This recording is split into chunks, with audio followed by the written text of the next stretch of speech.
दूसरे दिन मैं स्कूल आई तो माधुरी गेट पर ही मिल गई। वह एक लड़के से हंस हंस कर बातें कर रही थी। मेरे संस्कार ही ऐसे थे कि मैं जिस किसी स्त्री पुरुष या लड़का लड़की को हंसते बोलते देखती तो मैं उनके संबंधों को लेकर सशंकित हो उठती। मेरा सोचने का नज़रिया ही बदल गया था। हालांकि पहले मैं ऐसी नहीं थी। तभी मैंने देखा वह लड़का कोई और नहीं बल्कि किशोर है, जो बातें करते करते माधुरी का हाथ थाम लेता है। मैं उन्हें नज़दीक आते ही चहक पड़ी। हेलो माधुरी, कैसी हो? माधुरी मेरे गाल पर एक प्यार भरी चपत लगाते हुए बोली, जब मैं कहीं बाहर जाती हूँ तभी तू मेरे घर आती है। ये किशोर है, मेरा बेस्ट फ्रेंड। माधुरी ने किशोर की ओर इशारे करते हुए कहा तो मैं हंसने लगी। क्या किशोर को मैं नहीं जानती कि तू परिचय करवा रही है? हाँ, किशोर तेरा बेस्ट फ्रेंड है, ये मुझे मालूम नहीं था। मैं ये कहते कहते चुप लगा गई। किशोर मुझे ही एकटक देख रहा था। उसकी आंखों में शरारत थी। तभी वह आंख नचाते हुए बोला, माधुरी तुम्हारी ये सहेली तो बड़ी ही सुंदर और स्मार्ट है। क्या माधुरी बदसूरत है? मैंने व्यंग किया तो किशोर माधुरी की ओर से देखकर बोला, माधुरी बुरा ना मानना, तुम्हारी सहेली हम दोनों में गैप डलवाना चाहती है। किशोर के ये कहते ही माधुरी हंसने लगी। मैं भी बिना हंसे ना रह सकी। शाम की 4 बजे मैं माधुरी को ढूंढने लगी। वह 3 बजे से ही क्लास से गायब थी। किशोर भी कहीं दिख नहीं रहा था। मैंने माधुरी की सहेली मीना से पूछा। उसने मुस्कुराते हुए ही कहा कि वह स्कूल के पिछवाड़े वाले बाग में गई होगी। मैं ये सुनकर हैरान रह गई। 4:30 बजने वाले हैं। वह इस समय इधर क्या करने गई है? उधर का इलाका तो जंगलों का है। वह होश में तो है। नहीं चाहते हुए भी मैं स्कूल के पिछवाड़े की ओर बढ़ गई। हालांकि उधर जाना एक लड़की के लिए खतरे से खाली नहीं था। अभी पिछले महीने से ही तो एक स्कूल की लड़की की लाश बाग में मिली थी। कुछ दरिंदों ने उसके साथ बलात्कार कर उसकी हत्या कर दी थी। मुझे काफ़ी डर भी लग रहा था। फिर भी मैं दबे पांव झाड़ियों के बीच से होते हुए बाग में पहुंच गई। तभी मैंने एक घने पेड़ की ओर में खड़े माधुरी और किशोर को देखा। मेरे तो होश ही उड़ गए। माधुरी यहाँ किशोर के साथ क्या करने आई है? मुझे कुछ गड़बड़ लगा तो मैं सधे पांव से एक दूसरे पेड़ की ओर बढ़ गई। मैं उस पेड़ की ओट में आकर खड़ी हुई तो मेरा दिल धड़कना भूल गया। मैंने देखा माधुरी ने अपनी पैंट एक तरफ खोलकर रख दी थी और किशोर ने भी अपनी पैंट उतार दी थी। वह एक दूसरे की बाहों में ऐसे समाये हुए थे जैसे बहुत दिनों के बाद मिले हों या ठंड से बचने के लिए एक दूसरे से चिपके हों। फिर तभी मैंने जो दृश्य देखा उसने मेरे रोंगटे खड़े कर दिए। मैं चुपचाप पेड़ के सहारे खड़ी उनकी यौन क्रीड़ा देखती रही। जब वह झाड़ी की ओर बढ़े तो मैं भी पेड़ों की ओर से होती हुई झाड़ी की ओर बढ़ गई। वह तेज तेज कदमों से चल रहे थे। आगे पीछे कुछ भी नहीं देख रहे थे। जब वह झाड़ी को पार कर स्कूल के ग्राउंड की ओर बढ़े तो माधुरी की आवाज़ सुनाई दी, किशोर तुम पहले जाओ, हम दोनों साथ साथ जाएंगे तो कोई शक कर सकता है। माधुरी ये कहकर इधर ही खड़ी हो गई। किशोर चला गया। किशोर के जाते ही मैं तेज़ कदमों से आगे बढ़ गई। मैं माधुरी को पकड़ लेना चाहती थी और उससे यह पूछना चाहती थी कि माधुरी तो किस मजबूरी में किशोर के साथ ये खेल खेल रही है। आखिर मैंने माधुरी को पकड़ ही लिया। वह मेरे तेज़ तेज़ कदमों की आवाज़ सुनकर ऐसे चौंक कर मुड़ी जैसे किसी हिरन पर शेर ने अचानक ही हमला बोल दिया हो और वे संभलते संभलते गिर गया हो। माधुरी मुझे वहाँ देखकर हैरान ही नहीं थी बल्कि काफ़ी डरी हुई थी। उसका चेहरा सफ़ेद पड़ गया था। मैंने उसके कंधे पर हाथ रखते हुए कहा, तू तो मेरी सहेली है। कोई अपनी सहेली को देखकर ऐसे डरती है? मैं तो इधर तुमको ढूंढती हुई चली आई थी। अब बता, तू इधर क्या करने आई थी? माधुरी एक काफ़ी सुलझी हुई लड़की थी। वह इतना तो जान ही गई कि मैंने सब कुछ देख लिया है। वह कोई बहाना ना करते हुए बोली, मैं क्या करूं काजोल? जैसे कोई युवक हस्तमैथुन का आदी हो जाता है, वैसे ही मैं भी मर्दानी बाहों के स्पर्श की आदी हो गई हूँ। मैं चौंक गई। तू ये क्या कह रही है? मैं सच कह रही हूँ। एक शाम को मैं किशोर के साथ स्कूल के गेट से बाहर हुई तो वह बोला, चलो आज स्कूल के पिछवाड़े वाले बाग में चलते हैं। मैं तैयार हो गई। हम बाग में पहुँचे तो किशोर ने अचानक ही मजाक मजाक में मेरी छाती पर हाथ फेर दिया। मैं सच कह रही हूँ, मेरे रोम रोम खड़े हो गए। पूरे बदन में सिरहन सी दौड़ गई। किशोर एक कुशल खिलाड़ी की तरह फिर दोबारा मेरे पास आकर मेरे कंधों को सहला दिया। पुरुष की बाहों का पहला पहला स्पर्श एक स्त्री के लिए कितना अलौकिक, कितना आनंदमय और कितना सुखद होता है, इसकी अनुभूति मुझे उस दिन ही हुई। अब मैं भी किशोर के शरीर पर हाथ फेरने लगी। स्त्री बाहों के स्पर्श से वह भी पहली बार ही परिचित हुआ था। हम एक दूसरे को स्पर्श करते करते इतने उत्तेजित हो उठे कि कब हम निर्वस्त्र हो गए होश ही ना रहा। हम एक दूसरे की बाहों में सम्मोहित होने के लिए इस कदर उतावले हो उठे जैसे छूट रही ट्रेन को पकड़ने के लिए यात्री उतावले रहते हैं। फिर क्षण भर में ही वह सब हो गया जिसके लिए हम एक दूसरे को सहला रहे थे, आंखों में आंखें डाले देख रहे थे और बाहों में आने के लिए बेचैन हो रहे थे। जाने क्यों सहवास के बाद मुझे बड़ा ही अफसोस हुआ, लेकिन मैं अगले दिन खुद ब खुद ही किशोर के पास पहुंच गई। वह भी मेरा इंतज़ार ही कर रहा था। इस तरह मैं रोज़ ही इसे ना दोहराने का संकल्प लेती हूँ और दूसरे दिन स्वयं ही किशोर के साथ बाग की ओर बढ़ जाती हूँ।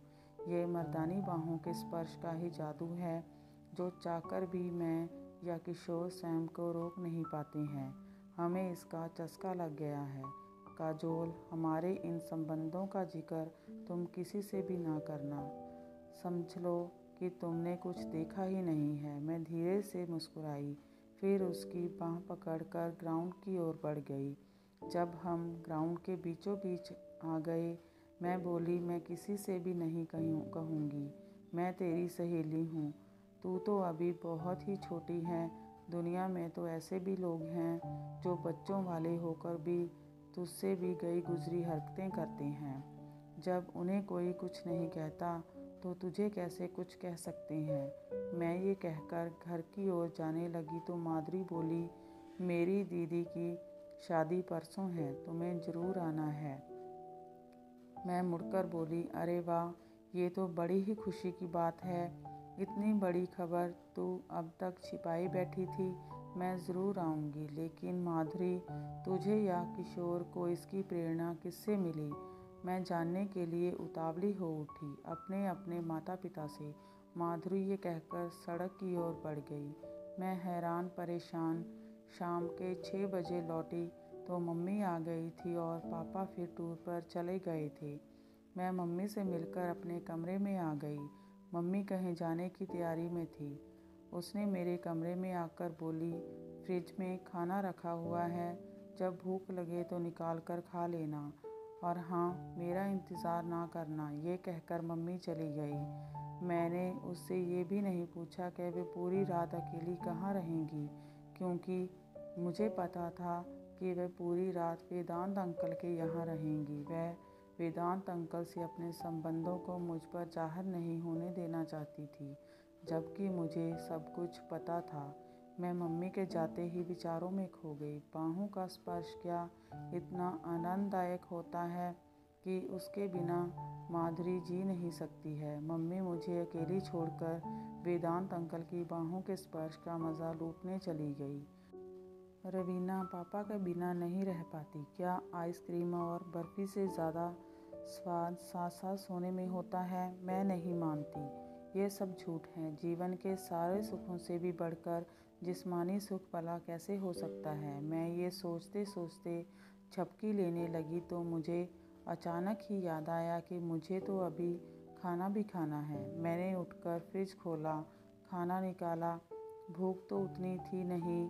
एक आध रोटी खाने के बाद थाली एक तरफ सरकाकर बिना हाथ धोए ही बिस्तर पर निढाल पड़ गई। सुबह आँख खुली तो अखबार पर नज़र जा टिकी। खिड़की से जाने कब अखबार फेंका गया था। अखबार के मुख्य पृष्ठ पर नज़र पड़ते ही मुझे तो पसीना छूट गया। हमारे इलाके की एक ऐतिहासिक मस्जिद को धर्मांधों ने ढा दिया था। मैं सरसरी नज़रों से खबर पढ़ने लगी।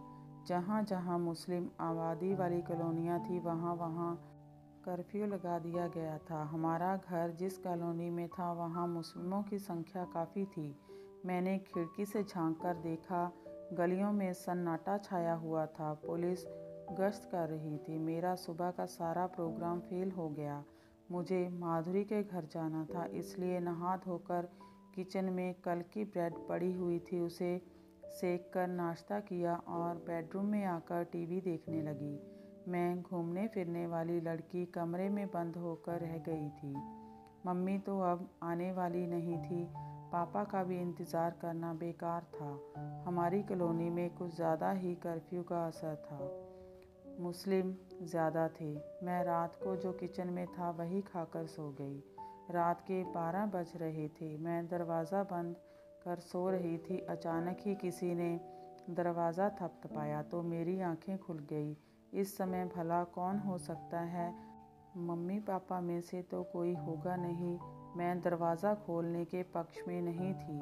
तभी फिर दरवाजे पर थपथपाहट की आवाज़ हुई। मैं चौकन्नी होकर बिस्तर से उठ खड़ी हुई और दरवाजे के पास आकर बोली, कौन है इतनी रात को परेशान कर रहा है?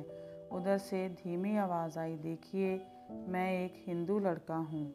ये इलाका मुस्लिम बहुमूल्य होने के कारण मेरी जान को खतरा है। बाहर पुलिस गश्त कर रही है। मैं सुबह से यहाँ फंसा हुआ हूँ। आप दरवाज़ा खोलकर मुझे पनाह नहीं देंगी तो ये लोग मुझे जान से मार देंगे। जाकर बाहर गश्त कर रही पुलिस से सहायता मांगो। मैं घर में अकेली हूँ। दरवाज़ा किसी भी कीमत पर मैं नहीं खोल सकती। तुमसे मेरी जान को भी खतरा हो सकता है, मैंने दबी आवाज़ में कहा। मुझ पर विश्वास कीजिए, पुलिस 2 व्यक्तियों पर गोली चला चुकी है। उसे बाहर किसी को भी देखते ही गोली मार देने का आदेश है। यहाँ पर मैं सुरक्षित इसलिए हूँ क्योंकि आसपास में कोई नहीं है। पुलिस भी इधर नहीं है। अगर पुलिस इधर आ गई तो शायद ही मैं बच पाऊँगा। ये कहते कहते वह सुबक पड़ा। मुझे उस पर दया आ गई। वह सचमुच ही मुसीबतों से घिर गया था। मैंने कांपते हाथों से दरवाज़ा खोल दिया। वह यही कोई 20-21 का स्मार्ट युवक था। भय और दहशत के मारे वह थर-थर काँप रहा था। उसके चेहरे से बेचारगी टपक रही थी। वह कांपते पाँव से अंदर आया और धम से सोफे पर बैठ गया। एक गिलास पानी पिला दीजिए, सुबह से ही प्यास लगी है। मैंने लाइट जलाई और जाकर एक गिलास पानी ले आई। वह एक सांस में गिलास का सारा पानी पी गया। फिर बोला, एक गिलास और। अब समझ में आया जान कितनी प्यारी होती है। आप तो अंदर बैठी हैं ना, बाहर भेड़ बकरी की तरह लोग एक दूसरे को काट रहे हैं।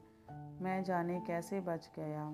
वह कल 3 गिलास पानी पी गया, तब कहीं जाकर कुछ सामान्य हुआ। मैं पलंग पर बैठती हुई बोली, आप इधर फंस कैसे गए? अरे कुछ मत पूछिए, मैं इधर मम्मी की साड़ी एक दुकान पर लौटाने आया था। दुकान से साड़ी लौटाकर जब बाहर निकला तो सारा दृश्य ही बदल चुका था। चारों तरफ आपस में लोग मरकट रहे थे। मैंने पास खड़े एक आदमी से पूछा तो उसने ही बताया कि यहाँ से जल्दी निकल लो। इस इलाके की एक मशहूर ऐतिहासिक मस्जिद की कुछ धर्मांधों ने गिरा दिया है। ये इलाका मुसलमानों का है, बेमौत मारे जाओगे। मैं दूसरे रास्ते से किसी तरह भागता हुआ इधर चला आया। इधर तो और भी ज़्यादा मारकाट मची हुई थी। तभी पुलिस आ गई और लोग अपने अपने घरों में घुस गए। मैं आपके मकान की दीवार फांदकर एक कोने में जाकर छुप गया। ईश्वर भला करे, आपने मुझे अपने यहाँ शरण दे दी। अरे ऐसी कोई बात नहीं, आप सोफे पर इत्मीनान से लेट जाइए। मैंने ये कहते ही वह युवक बोला, आप कहाँ सोएंगी? मुझे तो अंडरवियर और बनियान में सोने की आदत है। कोई बात नहीं, मैं बत्ती बुझा देती हूँ। कोई दूसरा कमरा नहीं है, मैं वहीं सो जाता। आपके कमरे में मुझे सोना अच्छा नहीं लगता। वह शर्माते हुए बोला, दूसरा कमरा तो है लेकिन उसमें ताला लगा हुआ है। मैं पलंग पर लेट जाती हूँ। ये कहते कहते मैंने बत्ती बुझा दी।